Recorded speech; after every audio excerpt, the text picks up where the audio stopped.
আজকে 7 মাস পর সে আমাকে মেসেজ দিয়ে বলে কেমন আছো। তারপর আমি জিজ্ঞেস করলাম কে আপনি।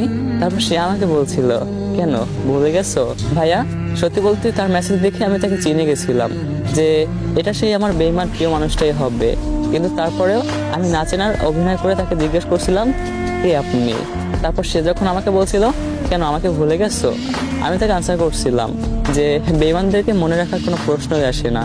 তারপর সে আমাকে বলছিল যে দেখো তুমি তো বলছিলা তোমার ভালোবাসা আমাকে একদিন নীরব রেখা দেবে, সেটা আজকে সত্যি হলো। সত্যি তোমার ভালোবাসা আমি বুঝতে পারি নাই, তোমার ভালোবাসা আসলে সত্য ছিল। ওই সময় তোমার সাথে বেইমানি করে আমি অনেক বড় ভুল করছি। আমি যার সাথে রিলেশনে গেছিলাম ও আমাকে ধোকা দিয়ে ওর বান্ধবীর সাথে রিলেশনে গেছে। তোমার কথাটা আজকে সত্যি হলো। তারপর আমি তাকে বলছিলাম আর কিছু বলবা।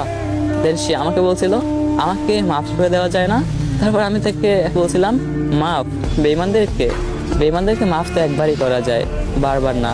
তারপর সে আমাকে বলছিল দেখো আমি তো তোমারই ছিলাম, আমি তো আমার ভুলটা বুঝতে পারছি, আমাকে একটাবার মাফ করে দেওয়া যায় না।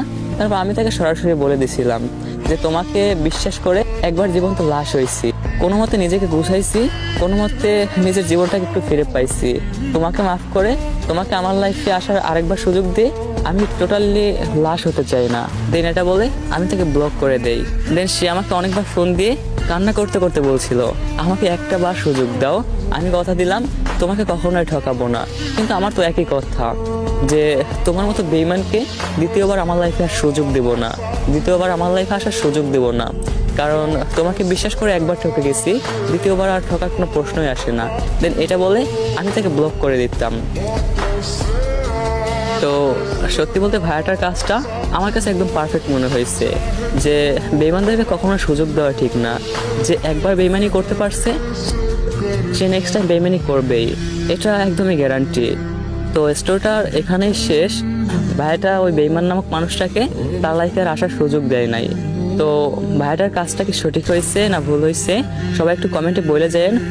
আর স্টোরিটা কেমন লাগছে অবশ্যই কমেন্টে বলে যান। অ্যান্ড আপনারা যদি কোনো স্টোরি শেয়ার করতে চান তাহলে অবশ্যই আমার ফেসবুকে নক দিবেন। আর একটা কথা মনে রাখবেন, বেঈমানদেরকে আল্লাহ তাআলা সাময়িক সময়ের জন্য জিতিয়ে দেয়, কিন্তু কখনোই তাদেরকে ছেড়ে দেয় না। তাদের পাপের প্রায়শ্চিত্ত একটা সময় তাদেরকে দিয়েই দেয়। তো সবাই আইডিটাকে ফলো করে পাশে থাকে।